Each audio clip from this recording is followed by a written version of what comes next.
Hi అండి, welcome to my channel. ఈ వీడియోలో స్వీట్ కార్న్తో 3 రకాలుగా చేసేసుకోవచ్చు.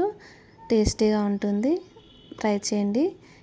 ఇలా పొట్టు తీసేసుకొని ముక్కలుగా కట్ చేసుకొని కుక్కర్లో వేసుకొని ఇప్పుడు సాల్ట్ వేసుకోవాలి. తగినంత సాల్ట్ వేసుకొని మూత పెట్టేసుకొని 3-4 విజిల్స్ వచ్చే వరకు ఉంచుకోవాలి.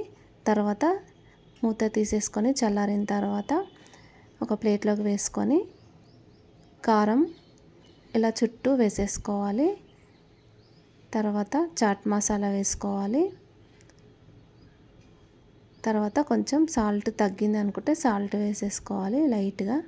ఇలా వేసుకుంటే ఎంతో టేస్టీగా ఉంటుంది. ఇలా ఒక రకం. ఇప్పుడు ఇలా గింజలన్నీ ఉడకబెట్టుకున్నవి ఒలిచేసుకొని ఇప్పుడు కొంచెం కారం, చాట్ మసాలా, కొంచెం గరం మసాలా, చిటికెడంతా సాల్ట్ వేసుకొని కలిపేసుకోవాలి. ఇప్పుడు కొంచెం బటర్ వేసుకోవాలి.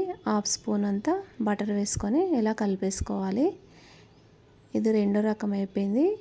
ఇప్పుడు మూడోది ఇలా ఉడకబెట్టుకున్నవే తీసేసుకొని గింజల్ని 1 స్పూన్ బటర్ వేసుకొని చిటికెడంతా సాల్ట్ వేసుకొని కలిపేసుకోవాలి.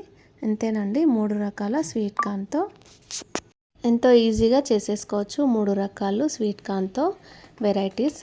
ఈ వీడియో నచ్చినట్టయితే లైక్ చేయండి, షేర్ చేయండి, సబ్స్క్రైబ్ చేసుకోండి, బెల్ ఐకాన్ క్లిక్ చేయండి, కామెంట్ పెట్టండి.